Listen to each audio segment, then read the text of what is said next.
Example 7. This is our first example that utilizes an override to enroll our student into a class. The class in this example has a prerequisite that Hermione doesn't have.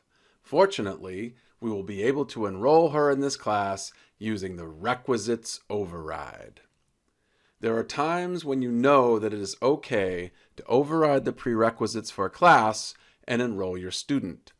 For example, your student may have placed out of the prereq by successfully completing an equivalent AP class in high school. Hermione wants to enroll in Anthro 360, which is class number 39426. We will start by trying to enroll her without using an override so that we can see the error message that results from this situation. On our second try, we will use a requisites override to successfully enroll Hermione in the class. The final enrollment request status will be success. For simplicity, we are starting with a brand new enrollment request. The status is pending and the default action is enroll. Since we know that the class number is 39426, we just need to type it in and hit the tab key to make sure that we have the correct class information. Yes, Anthro 360. Since Hermione doesn't have the class prereq, if we try to submit the enrollment request for her without the override, she won't be enrolled and we will get an error message. Let's click the submit key and see what happens. Just as expected, our enrollment request failed with errors found because our student doesn't have the prereq. The enrollment action status is errors. At the bottom of the enrollment request page, which in real life you will most likely need to scroll down to see, is the error messages section. Let's zoom in on the error messages. Requisites not met for the class. Our student was not enrolled. Requirements have not been met to enroll in the specified class. The enrollment transaction was not processed. This type of error message also provides information about the most common prereqs. Luckily, someone with SPIRE B access has the ability to perform a requisites override that allows them to enroll students into classes in cases where a prerequisite appears to be required.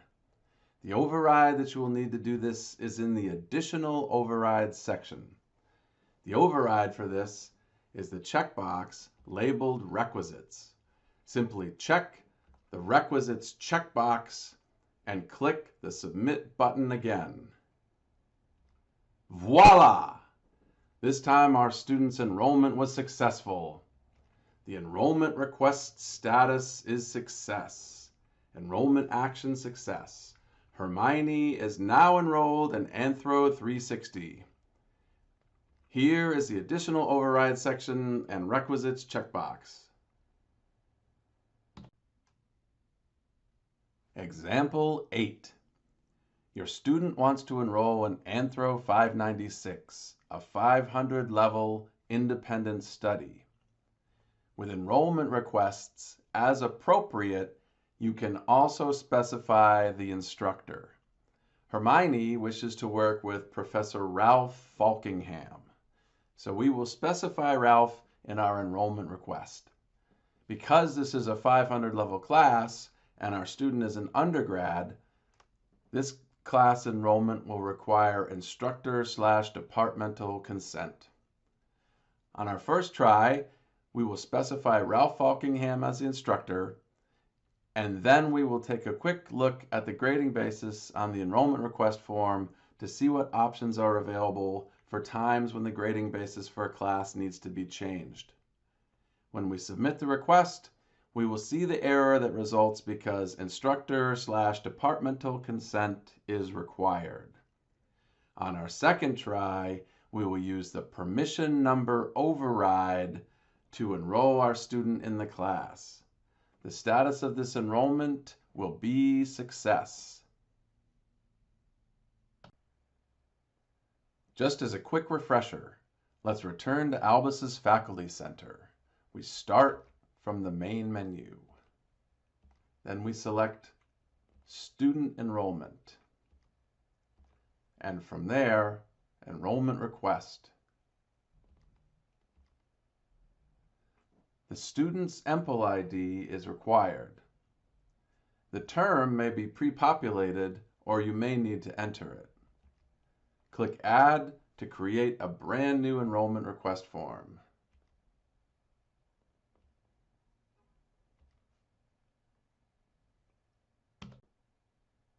The status of a new request always starts out as pending, and the default enrollment action is enroll.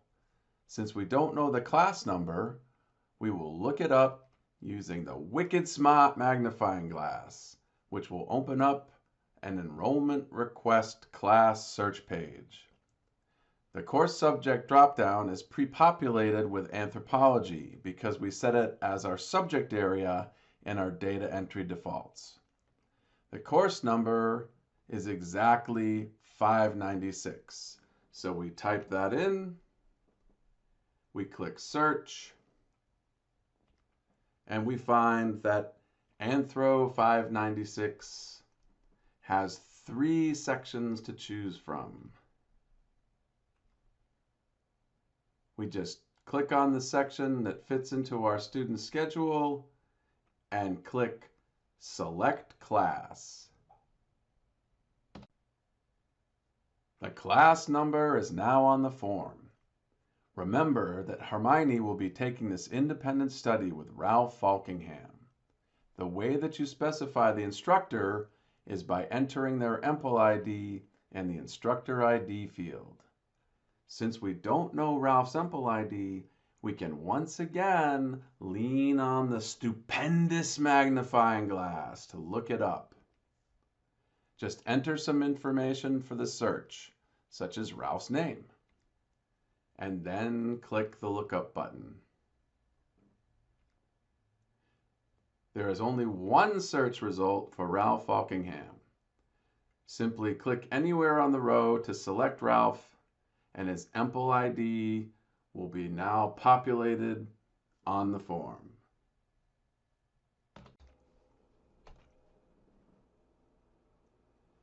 Let's turn briefly to the grading basis field on the enrollment request form. With SPIRE B access, you can use the enrollment request form to set or change the grading basis for a student in a class. When performing a class enrollment, the grading basis will default to what SPIRE believes to be the most appropriate value for your student, and you can keep the default value or change it as appropriate. You can also come back later and change the grading basis for a student in a class by creating a new enrollment request and using the normal maintenance enrollment action.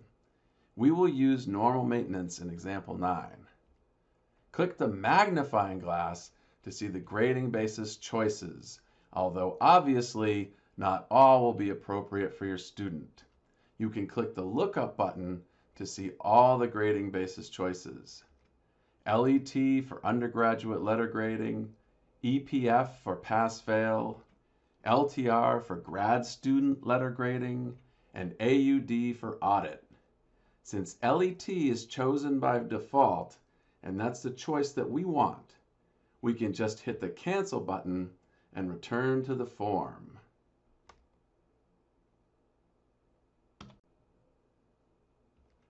Hermione's enrollment is pending. Remember, this is for Anthro 596, and we are specifying Professor Ralph Falkingham. We will click the Submit button to see the error that happens because instructor consent is required. The enrollment status is errors found, and the enrollment action status is errors. Let's zoom in on the error messages. Instructor consent is required to enroll in class. The class add transaction was not processed. We know that Hermione has permission to take this class, so we will use the permission number override to enroll her in class. To perform this override, just select the checkbox in the override section titled permission number. You don't need to give a permission number. Just check the box to acknowledge that your student has instructor/departmental consent. We will click the submit button and the crowd goes wild! The enrollment request status is success, and the enrollment action status is likewise success. Remember, this enrollment is for Anthro 596, and Hermione's instructor will be Professor Ralph Falkingham. To specify instructor/departmental consent, we checked the permission number in the override section of the form. Here is the big picture view of our successful enrollment request. Please note the success status and that there is nothing in the error messages box.